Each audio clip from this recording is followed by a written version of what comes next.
Hello दोस्तों, कैसे हैं आप सब लोग। स्वागत है आपका यूपी टेट की पाठशाला में। आज हम पढ़ेंगे कोहलर का अंतर्दृष्टि का सिद्धांत। इन्होंने दिया था 1925 में। इसका एक अन्य नाम भी है सूझ का सिद्धांत। प्रयोग किया था बंदर पर, जिसका नाम थे चिंपैंजी बनमानुष जी। कहाँ के रहने वाले थे कोहलर? जर्मनी के रहने वाले थे। अब देखेंगे गेस्टाल्टवाद, जिसको कहते हैं समग्र या पूर्णाकार। इसके प्रतिपादक हैं वर्धीमर, अन्य और भी हैं 3। उनके नाम है कोहलर, कोफका, क्विटलेविन। विशेषता देखेंगे इसकी। समस्या को टुकड़ों की बजाय एक साथ प्रस्तुत करना। गेस्टाल्टवादियों के अनुसार नवीन सूझ का विकास करना या पुरानी सूझ को सुधारना है। अब देखेंगे कोहलर ने भी एक डेफिनेशन दी है। सूझ आकस्मिक ज्ञान है, जब एक व्यक्ति स्थिति विशेष को देखकर निश्चित ज्ञान प्राप्त करता है। एक दूसरी डेफिनेशन भी दी है। कल्पना जितनी अधिक होगी, सूझ उतना ही अधिक होगा। इसके अन्य नाम देखेंगे गेस्टाल्टवाद के। अंतर्दृष्टि का सिद्धांत, सूझ का सिद्धांत, गेस्टाल्टवाद का सिद्धांत। कोहलर के अनुसार सूझ के पहले बालक असहाय होता है, सूझ के बाद बालक अधिगम में दक्ष हो जाता है। प्रभावित करने वाले तत्व कौन कौन से हैं? आयु वृद्धि। एक क्वेश्चन है, समस्या समाधान में एकाएक अचानक से प्राप्त अनुभव, इसे क्या कहते हैं? आह अनुभव।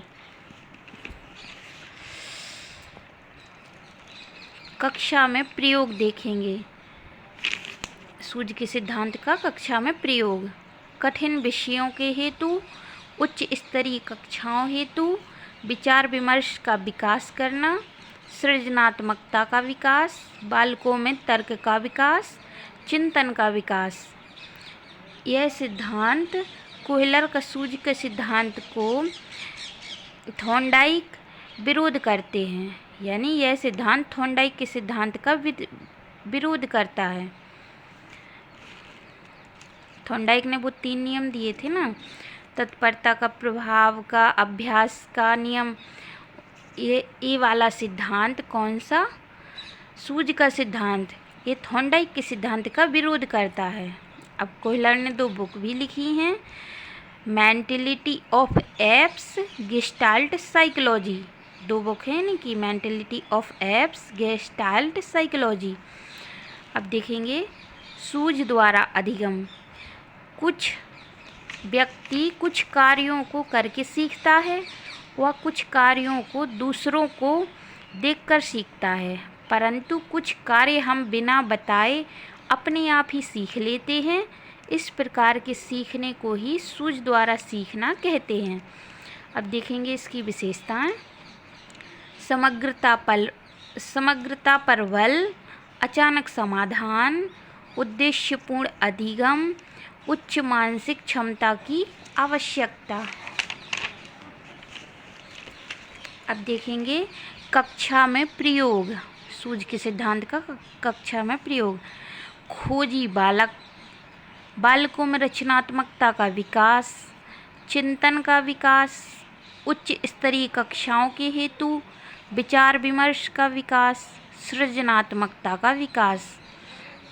अभी क्वेश्चन है, कोहलर यह सिद्ध करना चाहते थे कि सीखना क्या है? सीखना संज्ञानात्मक संकार्य है। अब देखेंगे एक दूसरा प्रयोग सिद्धांत, सबलीकरण का सिद्धांत। सबलीकरण का सिद्धांत ये किसने दिया था? क्लार्क एल हल ने। कहाँ के रहने वाले थे? अमेरिका के। प्रयोग किया था चूहा पर, बहुत सारे चूहों पर प्रयोग किया था। इसके अन्य नाम हैं, सबलीकरण सिद्धांत के अन्य नाम हैं। नंबर 1 पे क्रमबद्ध व्यवहार सिद्धांत, गणितीय सिद्धांत, आवश्यकता अवकलन सिद्धांत, नीड रेडुकेशन थ्योरी, अंतर्नोद न्यूनता, परिकल्पित निगमन, जैविकी अनुकूलन सिद्धांत, उद्देश्यपूर्ण प्रबलता सिद्धांत, परिष्कृत या यथार्थ सिद्धांत। इन्होंने 2 बुक भी लिखी हैं। किसने? क्लार्क एल हल ने। Principle of behaviour, A behaviour system. अब आगे देखेंगे। अधिगम का आधार आवश्यकता की पूर्ति है। हल के अनुसार प्राणी की आवश्यकता के कारण उसमें तनाव उत्पन्न हो जाता है और ये उत्तेजनाएं उसे उद्देश्य तक ले जाती हैं, जिससे तनाव कम ही हो जाता है और पुनर्बलन प्राप्त होता है। नोट: सबलीकरण का सिद्धांत में भी स्किनर ने दिया और हल ने भी दिया। देखेंगे इसमें अंतर क्या है। स्किनर का सबलीकरण लक्ष्य प्राप्ति का पुरस्कार, और हल ने जो सिद्धांत दिया है सबलीकरण का, हल का सबलीकरण अंतर्नोद की संतुष्टि। हल के अनुसार प्रत्येक प्रकार के व्यवहार का आधार जैविकी आवश्यकता है। स्किनर ने इस सिद्धांत को सर्वश्रेष्ठ माना है। Thanks for watching.